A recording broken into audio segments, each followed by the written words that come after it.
Hi friends, welcome to Guru Gurupa channel. நம்ம என்ன பார்க்க போகிறோம்னா, லோயர் ஸ்டாண்டர்டில் இந்த எஜுகேஷன் பற்றி, அதுக்கப்புறம் நம்ம பழங்கால வாழ்க்கை மக்கள் இருப்பாங்கள்ல, வாழ்க்கை முறைகள், அதுக்கப்புறம் அவங்களாம் கிராம சமூகத்தில் எப்படி இருந்தாங்கன்ற மாதிரி யூனிட் 8, 9 கவர் ஆகிறது. இதுவும் அந்த லோயர் ஸ்டாண்டர்டில் இருக்கிற கொஞ்சம் இம்பார்ட்டண்ட்டாக ஒரு லெசன்ஸ் ஒரு சிலதெல்லாம் பார்க்கணும். சரிங்களா? அதை இந்த வீடியோவில் ஒரே வீடியோவில் பார்த்து முடிச்சிடலாம். சரிங்களா? ஓகே, வாங்க வீடியோக்குள்ளே போகலாம். ஃபஸ்ட்டு லெசன் என்னென்னா, கிராம சமூகமும் வாழ்க்கை முறையும். என்னது? கிராம சமூகமும் வாழ்க்கை முறையும். 1765 ராபர்ட் கிளைவ் வங்காளம், பீகார், ஒரிசா வரி வசூலிக்கும் உரிமையை பெற்றார். 1765 ராபர்ட் கிளைவ் என்றவர் வங்காளம், பீகார், ஒரிசாவில் வரி வசூலிக்கும் உரிமையை பெற்றார். அங்கு ஒரு ஆண்டு நிலவரி திட்டத்தை நடைமுறைப்படுத்தினார். ஒரு ஆண்டு நிலவரி திட்டத்தை நடைமுறைப்படுத்தியவர் யாருன்னு கேட்டால் ராபர்ட் கிளைவ். ஓகேங்களா? வாரன் ஹஸ்டிங்ஸ் என்றவர் அதை 5 ஆண்டு நிலவரி திட்டமாக மாற்றுறாரு. ஒரு ஆண்டு நிலவரி திட்டம் ராபர்ட் கிளைவ், அது 5 ஆண்டை மாற்றுறது வாரன் ஹஸ்டிங்ஸ். காரன் வாலிஸ் 10 ஆண்டு நிலவரி திட்டமாக 1793 மாற்றுறாரு. அதே 10 ஆண்டை மாற்றுறது காரன் வாலிஸ். ஓகேங்களா? இந்த காரன் வாலிஸ் ஏற்படுத்தின அந்த திட்டம் 10 ஆண்டு நிலவரி திட்டம் 1793 மாற்றினாங்க. அதை தான் நிலையான நிலவரி திட்டம் எனப்படுகிறது. நிலையான நிலவரி திட்டம். ஓகே, அந்தந்த இந்த நிலவரி திட்டத்தை ஒரு சில பிரபுக்கள் அவங்க காலத்துக்கு ஏற்றின மாதிரி மாற்றினாங்க. அவங்க என்னென்னு மாற்றினாங்கன்னு பார்ப்போம். நிலையான நிலவரி திட்டத்தை ஆரம்பித்தவர் யார்? இப்போ தான் பார்த்தோம், காரன் வாலிஸ்.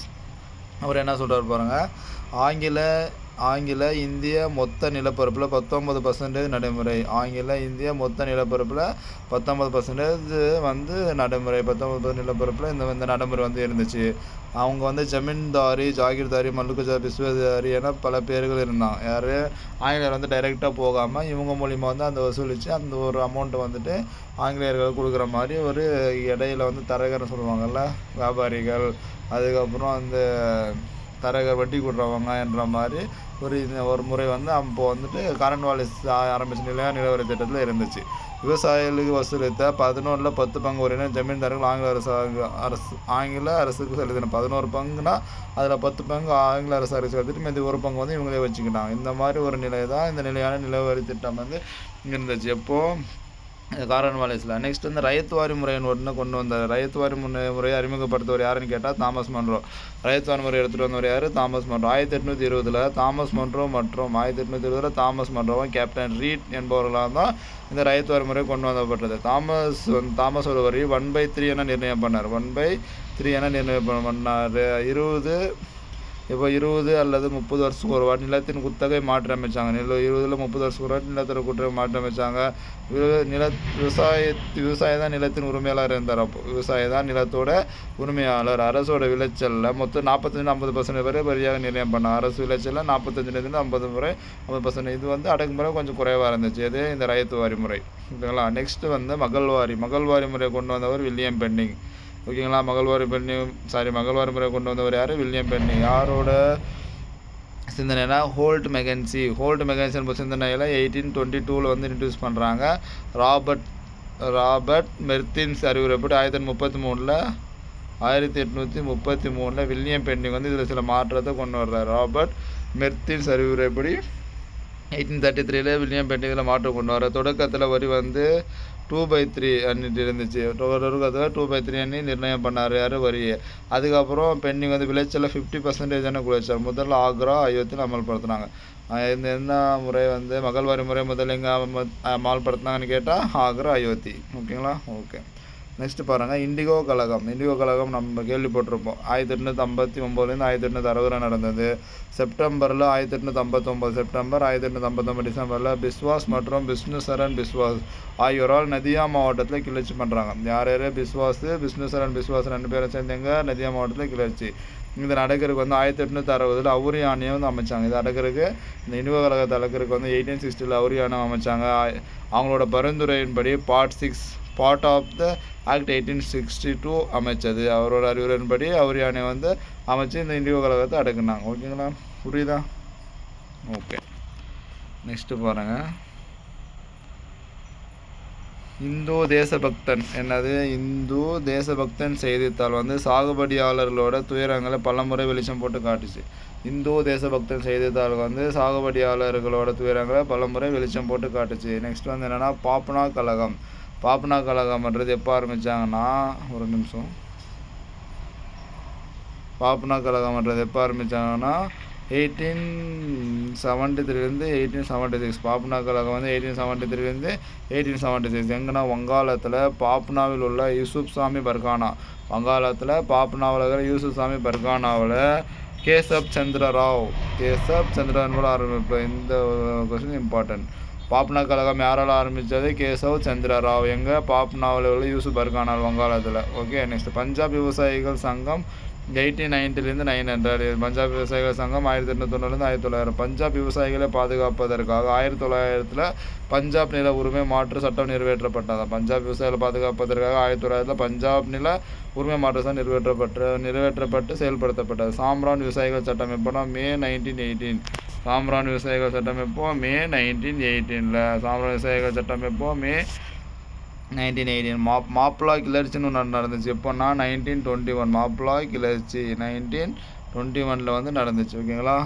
ஓகே. அது எப்போ நடந்துச்சு பாருங்கள், 1921. ஓகே. ஏப்ரல் 1920 நடைபெற்ற மலபார் மாவட்ட மாநாட்டின் மூலம் மாப்பிள்ளை விவசாயிகள் வந்து உத்வேகம் அடைந்தனர். ஏப்ரல் 1920 நடைபெற்ற மலபார் மாவட்ட மாநாட்டின் மூலம் மாப்பிள்ளை விவசாயிகள் வந்து உத்வேகம் அடைந்தனர்.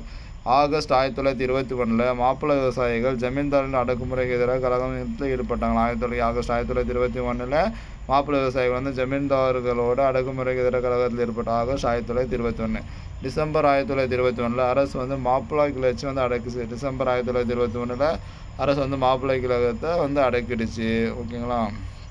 நெக்ஸ்ட்டு அதில் வந்து எவ்வளோ பாருங்கள், 2337 மாப்பிள்ளை கிளர்ச்சியாளர் வந்து கொலை பண்ணப்பட்டாங்க. 2337 மாப்பிள்ளை கிளர்ச்சியாளர்கள் கொலை, 1650 பேர் காயம், 45,000 பேர் சிறை. ஓகேங்களா? இதுதான் மாப்பிள்ளை கிளர்ச்சியோட இது.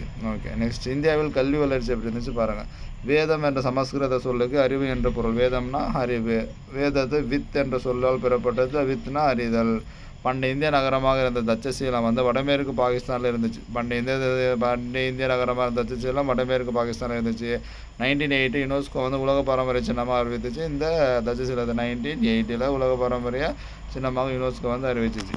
சரிங்களா? நெக்ஸ்ட்டு பாருங்க, புகழ்பெற்ற கல்வி மையங்கள்னா என்னென்னா தட்சசீலம், நாலந்தா, வல்லபி, விக்ரமசீலா, உடண்டாபுரி, ஜெகத்தாலா இதெல்லாமே புகழ்பெற்ற கல்வி மையங்கள். பண்டைய காலத்தில் நாலந்தா பல்கலைக்கழகம் கிபி 5லேருந்து 12ஆம் நூற்றாண்டு வரை கற்றலோட மையமாக இருந்துச்சு. அது நாலந்தா பல்கலைக்கழகம் கிபி 5லேருந்து 12ஆம் நூற்றாண்டு வரை கற்றலின் மையமாக இருந்தது. தற்போது பீகாரில்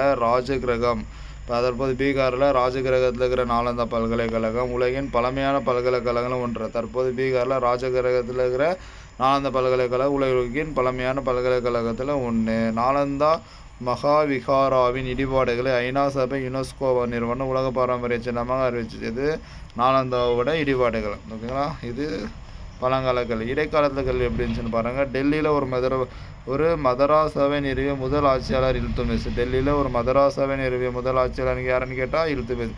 இடைக்கால இந்தியாவில் கல்வி முறையானது உலோமாவின் கட்டுப்பாட்டில் இருந்தது. இடைக்கால இந்தியாவில் கல்வி முறையே உலோமாவோட கட்டுப்பாட்டில் இருந்தது. இடைக்கால இந்தியாவில் பெண் கல்வி பரவலாக காணப்பட்டதான். இடைக்கால இந்தியாவில் என்ன கல்வி? பெண் கல்வி பரவலாக காணப்பட்டது. ஜெய்ப்பூரை சேர்ந்த ராஜா ஜெய்சிங் என்றவர் அறிவியல் பாடங்களின் கற்றலை ஊக்குவித்தார். ஜெய்ப்பூரை சேர்ந்த ராஜா ஜெய்சிங் வந்து அறிவியல் பாடங்களோட கற்றலை ஊக்குவித்தார். டெல்லியில் கியாசுத்தீன் ஒரு மதராசா ஆரம்பித்தார். டெல்லியில் கியாசுத்தீன் வந்து ஒரு மதராசா கட்டினார். ஷாஜகானாபாத்தில் மௌலானா சத்ருதீன் மதராசா என்றவர் வந்து ஷாஜகான் ஆரம்பிச்சிருப்பார். யார்? மௌலானா சத்ருதீன் மதராசா என்று. ஸ்ரீரங்கத்தில் அகோபில மடம் ராமானுஜர் கல்விக்காக தன்னுடைய குறிப்பிடத்தக்க பங்களிப்பு வழங்கியிருந்தான். ஸ்ரீரங்கத்தில் இருக்கிற அகோபில படம் ராமானுஜர் கல்விக்காக தன்னுடைய குறிப்பிடத்தக்க பங்களிப்பு வழங்கியுள்ளார். நவீன கல்வி முறைன்னு பார்த்தா இந்தியாவில் நவீன கல்வி முறையை தொடங்கிய முதல் வந்து ஐரோப்பிய வந்து போர்ச்சுகீசியர். இந்தியாவில் நவீன கல்வி முறையை தொடங்கிய முதல் ஐரோப்பியர் யார்? போர்ச்சுகீசியர். இயேசு சங்கம் உறுப்பினரான பிரான்சிஸ் சேவியர் என்பவர் கொச்சியில் ஒரு பல்கலைக்கழகத்தை நிறுவுவார். இயேசு சங்கத்தோட உறுப்பினரான யார்? பிரான்சிஸ் சேவியர் என்பவர் கொச்சியில் ஒரு பல்கலைக்கழகத்தை நிறுவுறார். 1575 கோவாவில் தொடங்கப்பட்ட முதல் கல்லூரி 1975 கோவாவில் தொடங்கப்பட்ட முதல் கல்லூரி கிறித்துவம், தர்க்கம், இலக்கணம், இசை கற்பித்து பட்டம் வழங்கப்பட்டது. 1970 கோவாவில் ஒரு கல்லூரி தொடங்குறாங்க. அதில் கிறிஸ்துவம், தர்க்கம், இலக்கணம், இசை இதெல்லாம் கற்பித்து பட்டம் வந்து கொடுத்தாங்க. ஓகே. நெக்ஸ்ட் பாருங்கள், ஆர்வமுள்ள முன்னோடிகள் ஒருவர்னா ஜான் கிர்னாண்டர். ஆர்வமுள்ள முன்னோடிகள் ஒருவர் யார்? ஜான் கிர்னாண்டர். இவாஞ்சலிஸ்டிக் என்ற ஒரு அமைப்பு வந்து கிறிஸ்துவர் அல்லாத குழந்தை கல்வி அறிமுகப்படுத்த முதல் சமயப்பரப்பு அமைப்பான். இவாஞ்சலிஸ்டிக் என்ற அமைப்பு கிறிஸ்துவர் இல்லாத குழந்தை கல்வி அறிமுகப்படுத்த முதல் சமயப்பரப்பு அமைப்பு. அப்புறம் 1812 C.S. ஜான் என்பவர் தரங்கம்பாடியில் 20 இலவச பள்ளிகளை நிறுவுறாரு. 1812 C.S. ஜான் என்பவர் தரங்கம்பாடியில் 20 இலவச பள்ளிகளை நிறுவுறாரு. 2 ஜெர்மன் பிஷப்புகளான சீகன் பால்கவும் ப்ளூட்ஸோவும் திருவிதாங்கூரில் பள்ளிகள் மற்றும் ஆசிரியர்களுக்கான பயிற்சி கல்லூரியை தொடங்குறாங்க. யார் 2 ஜெர்மன் பிஷப் யார்? சீகன் பால்க்கு, ப்ளூட்ஸோ. எங்கே? திருவிதாங்கூரில் பள்ளிகள் மற்றும் ஆசிரியர்களுக்கான பயிற்சி கல்லூரியை தொடங்குறாங்க. நெக்ஸ்ட்டு மதராஸ்லேயும் அப்புறம் பனாரஸ்லேயும் சமஸ்கிருத கல்லூரி துவக்கம். மதராஸ் பனாரஸ் சமஸ்கிருத கல்லூரி. கல்கத்தா முதல் பேராயரான டாக்டர் மிடில்டன் ஒரு மிஷினரி கல்லூரியை கல்கத்தாவில் தொடங்குறாரு. அதுக்கப்புறம் பின்னர் அது பிஷப் கல்லூரி என அழைக்கப்பட்டது. கொல்கத்தாவோட முதல் பேராயரான டாக்டர் மிடில்டன் என்றவர் ஒரு மிஷினரி கல்லூரியை கல்கத்தாவில் தொடங்குறாரு. அதுக்கப்புறம் பின்னர் இது பிஷப் கல்லூரி எனப்பட்டது.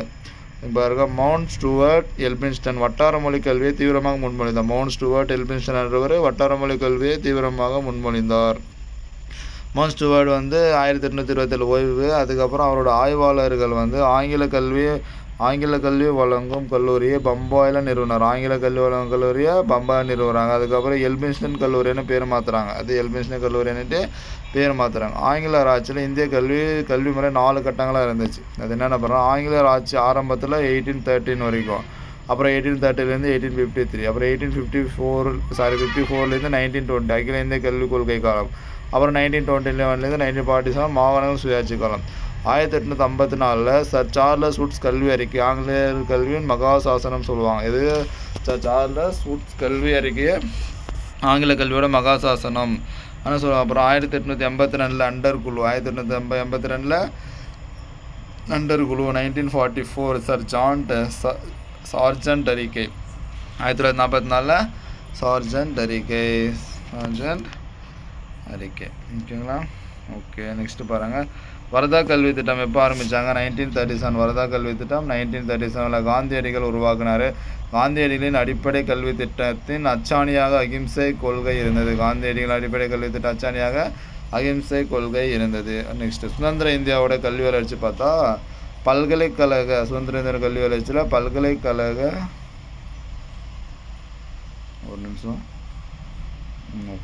பல்கலைக்கழக கல்வி குறித்த அறிக்கை தயாரிக்க 1947 டாக்டர் ராதாகிருஷ்ணன் கல்வி குழு நியமிக்கப்பட்டது. பல்கலைக்கழக கல்வி குறித்த அறிக்கையை தயாரிக்க 1948 டாக்டர் ராதாகிருஷ்ணன் தலைமையில் ஒரு கல்விக்குழு நியமிக்கப்பட்டது. அந்த குழுவோட பரிந்துரையின்படி உயர்கல்வியோட தரத்தை நிர்ணயிக்க பல்கலைக்கழக மானிய குழு நியமிக்கப்பட்டது. 1948 டாக்டர் ராதாகிருஷ்ணன் தலைமையில் ஒரு குழு அமைச்சாங்க. பல்கலைக்கழக கல்வி குறித்து அவர் கொடுத்த பரிந்துரைப்படி உயர்கல்வியோட தரத்தை நிர்ணயிக்க பல்கலைக்கழக மானிய குழு அமைக்கப்பட்டது. இடைநிலை கல்விக்குழு எப்போ? 1952 1953. இடைநிலை கல்விக்குழு எப்போ? 1952 1953. அதுக்கப்புறம் 1964 இந்திய அரசு டாக்டர் D.S. கோத்தாரி தலைமை ஒரு கல்விக்குழு நியமனம் பண்ணார். 1964 இந்திய அரசு டாக்டர் D.S. கோத்தாரி தலைமை ஒரு கல்விக்குழு நியமனம். அவரது அனைத்து 14 வயது வரை உள்ள குழந்தைகளும் இலவச கட்டாய கல்வி. அனைத்து 14 வயது வரை உள்ள குழந்தைகள் இலவச கட்டாய கல்வி. அது 10th +2 +3 முறையில் இருக்கணும். 10th, அதுக்கப்புறம் 12th, அதுக்கப்புறம் 3 வருஷம் டிகிரி என்ற மாதிரி இருக்கணும்னு சொன்னால் தான் டாக்டர் ராதாகிருஷ்ணன் கோத்தாரி கல்விக்குழு அமைச்ச அப்புறம் இந்திய அரசு தான் கோத்தாரி கல்விக்குழு அமைச்ச முறை 10th +2 +3 முறை. நெக்ஸ்ட்டு தேசிய கல்விக்குழு. முதல் தேசிய கல்விக்குழு எப்போ? 1968. புதிய கல்விக் கொள்கை 1986. அது 1992 திருத்தி அமைக்கிறாங்க. 1976 டிசம்பர் வரை கல்வி மாநில பட்டியலில் தான் இருந்துச்சு. 1976 டிசம்பர் வரைக்கும் கல்வி மாநில பட்டியலில் தான் இருந்துச்சு. தற்போது கல்வி பொதுப்பட்டியலில் இருக்குது. அனைவருக்கும் கல்வி இயக்கம் SSC என்றது தொடக்க கல்வி அளிக்கிறதுக்கு 2000-2001 தொடங்குறது தான் இந்த SSC. குழந்தைகளின் உரிமையான இலவச மற்றும் கட்டாய கல்வி RT 2009 6 to 14 வயது வரை கட்டாயமாக கல்வி கற்கணும்ன்ற மாதிரி ஒரு ஆக்ட் கொண்டு வந்தாங்க. ஓகே அனைவருக்கும் இடைநிலை கல்வி திட்டம். RMSA 11ஆம் ஐந்தாண்டு திட்ட காலத்தில் இந்த இடைநிலை திட்டம் செயல்படுத்தப்பட்டது. 15லேருந்து 16 வயது குழந்தைகளுக்கு. 2017 தேசிய கல்விக் கொள்கை வரைவதற்கான ஒரு குழு மனிதவள மேம்பாட்டு அமைச்சகத்தை நியமனம் பண்ணார். 2017 இந்த குழு தனது அறிக்கை 2019 சமர்ப்பிக்குது. நெக்ஸ்ட் தமிழ்நாட்டில் கல்வி வளர்ச்சின்னா பாருங்கள். பண்டைய இந்தியாவில் பள்ளிக்கூடங்கள் பள்ளி என்னும் ஆசிரியர்கள் கணக்காயர் என்றும் அழைக்கப்பட்டன. பல்லவர் காலத்தில் கல்வி வந்து குறிப்பிடத்தக்க வளர்ச்சி அடைந்துச்சு. பல்லவர் காலத்தில் கல்வின்றது குறிப்பிடத்தக்க வளர்ச்சி அடைந்துச்சு. கல்வி நிறுவனங்கள் வந்து கடிகைன்னு சொன்னாங்க பல்லவர் காலத்தில். தமிழ் இலக்கிய வரலாற்று மிகவும் அறிவார்ந்த மற்றும் புதுமைகளை புகுத்திய காலம்னா சோழர்கள் காலம். தமிழ் இலக்கிய வரலாற்று மிகவும் அறிவார்ந்த மற்றும் புதுமைகளை புகுத்திய காலம்னா அது சோழர்களோட காலம். நெக்ஸ்ட் ராஜராஜனோட சதுர்வேதி மங்கலம் எண்ணாயிரத்தில் முந்தைய தென்னார்காடு மாவட்டத்தில் இருக்குது. ராஜராஜனோட சதுர்வேதி மங்கலம் எண்ணாயிரம் முந்தைய தென்னார்காடு மாவட்டத்தில் இருக்குது. புகழ்பெற்ற வேத கல்லூரிக்கு இருப்பிடமாக இருக்குதா. புகழ்பெற்ற வேத கல்லூரி இருப்பிடமாக இருக்குது ராஜராஜனோட சதுர்வேதி மங்கலம். திருப்புவனை பாண்டிச்சேரியில் இருக்குது. திருப்புவனை எங்கே இருக்குது? பாண்டிச்சேரியில் ஒரு வேத கல்லூரி இருக்குது. திருப்புவனை பாண்டிச்சேரியில் ஒரு வேத கல்லூரி இருக்குது. திருவிடைக்காலை கல்வெட்டுன்னு நூலகத்தை பற்றி சொல்கிறது தான் இந்த திருவிடைக்காலை கல்வெட்டு. நூலகத்தை பற்றி சொல்கிறது திருவிடைக்காலை கல்வெட்டு. வீரராஜேந்திர சோழனோட திருவாவடுதுறை கல்வெட்டு வந்து மருத்துவ பள்ளி பற்றி சொல்லுது. வீரராஜேந்திர சோழனோட திருவாவடுதுறை கல்வெட்டு யாரை பற்றி சொல்லுது? மருத்துவம். ஓகேங்களா? நெக்ஸ்ட் பாருங்கள். பாண்டிய மன்னர்கள் சமஸ்கிருதத்தை ஆதரித்ததை அவர்களின் செப்புத்தகடுகள் மூலம் அறியலாம். பாண்டியர்களும் சமஸ்கிருதத்தை ஆதரித்தான்னு இதுலேருந்து தெரிஞ்சுக்கலாம். பாண்டியர் கால கல்வி நிலையங்கள் வந்து கடிகை, சாலை, வித்தியாசாதனம் கடிகை, சாலை, வித்தியாசாதனம் பெறப்பட்டது. பாண்டியர் கால கல்வி நிலையங்கள். ஆசிரியர்களுக்கு நிலம் வழங்கப்பட்டது சாலபோகம். ஆசிரியர்கள் நிலத்தை வழங்குறது சாலபோகம். நாயக்கர் ஆட்சியில் திண்ணை பள்ளிக்கூடம் நிறுவப்பட்டதான். நாயக்கர் ஆட்சியில் திண்ணை பள்ளிக்கூடம்ன்றது ஒன்று நிறுவனாங்க. இப்போது நாயக்கர் ஆட்சியில். நெக்ஸ்ட் தமிழகத்தில் நவீன கால கல்வினா வீரப்ப நாயகர் காலத்தில் மதுரைக்கு வருகை புரிந்த பெர்னாண்டஸ் அங்கே ஒரு தொடக்க பள்ளியை நிறுவறார். வீரப்ப நாயகர் காலத்தில் மதுரைக்கு வருகை புரிந்த பெர்னாண்டஸ் என்றவர் அங்கே ஒரு தொடக்க பள்ளியை நிறுவறாரு. இரண்டாம் சரஸ்வதி மகால் நூலகத்தை நிறுவறார். தஞ்சாவூரில் தேவநாகரி எழுத்து முறையிலான அச்சுக்கூடம். தஞ்சாவூரில் தேவநாகரி எழுத்துக்கூடத்தை நிறுவனவர் இரண்டாம் சரபோஜி. பிரதான்னா நாட்டின் உயர்கல்வியின் முக்கிய மையமாக இருந்தது தான் இந்த பிரதான். கல்வி நிலை குறித்து அறிய புள்ளிவிவர கணக்கெடுப்பு நடத்த ஒரு குழுவை நிறுவியவர் சார் தாமஸ் மன்றோ. கல்வியோட நிலை குறித்தறிய புள்ளிவிவர கணக்கெடுப்பு நடத்த ஒரு குழுவை நிறுவனவர் யார்? Sir Thomas Munro. ஒவ்வொரு மாவட்டத்தில் 2 பள்ளிகளை நிறுவ பரிந்துரை. ஒன்று வந்து மாவட்ட ஆட்சியர் பள்ளி, இன்னொன்று தாசில்தார் பள்ளி. மாவட்ட ஆட்சியர் பள்ளி, இன்னொன்று தாசில்தார் பள்ளி. 1857 சென்னை பல்கலைக்கழகத்தை நிறுவப்பட்டது. 1857 சென்னை பல்கலைக்கழகம் நிறுவப்பட்டது. ஆங்கில ஆட்சியின் போது தமிழகத்தில் அமைக்கப்பட்ட முதல் பல்கலைக்கழகமே இந்த சென்னை பல்கலைக்கழகம். 1882 உள்ளூர் வாரிய சட்டம் இயற்றப்பட்டது. 1882 உள்ளூர் வாரிய சட்டம். நெக்ஸ்ட் 1938 ஆங்கில மொழி பாடம் தவிர அனைத்து பாடங்களும் தமிழ் மொழியிலே கற்பிக்கப்பட்டது. 1938 ஆங்கில மொழி பாடம் தவிர மற்ற அனைத்து எல்லாமே தமிழில் கற்பிக்கப்பட்டது. 1929 அண்ணாமலை பல்கலைக்கழகம் சிதம்பரத்தில். 1929 அண்ணாமலை பல்கலைக்கழகம் சிதம்பரம். 1964-65 இடைநிலை கல்வி அளவில் இலவச கல்வி. 1964-65 இடைநிலை கல்வி அளவில் இலவச கல்வி. 1975 காந்தி கிராம கிராமிய கல்லூரி ஏற்படுத்தப்பட்டது. 1975. 1956 மதிய உணவு திட்டம் அறிமுகம். அப்புறம் 1982 சத்துணவு திட்டம் அறிமுகம். ஓகேங்களா? ஓகே ஃப்ரெண்ட்ஸ், இவ்வளோதான் நம்ம லோயர் ஸ்டாண்டர்டில் இருக்கிறது. இந்த யூனிட் 8 யூனிட் 9 கவர் ஆகிற இம்பார்ட்டன்ட் பாயிண்ட் பண்ணி பார்த்துருக்கோம். இதை நல்லா பார்த்து வச்சுக்கோங்க. இதுலேருந்து கொஸ்டின் எதிர்பார்க்கலாம். ஓகேங்களா? ஓகே ஃப்ரெண்ட்ஸ், இந்த வீடியோ உங்களுக்கு பிடிச்சிருக்குன்னு நினைக்கிறேன். இந்த மாதிரி யூஸ்ஃபுல்லான கண்டென்ட் வேணும்னா நம்ம குரு சேனல் சப்ஸ்கிரைப் பண்ணுங்கள்.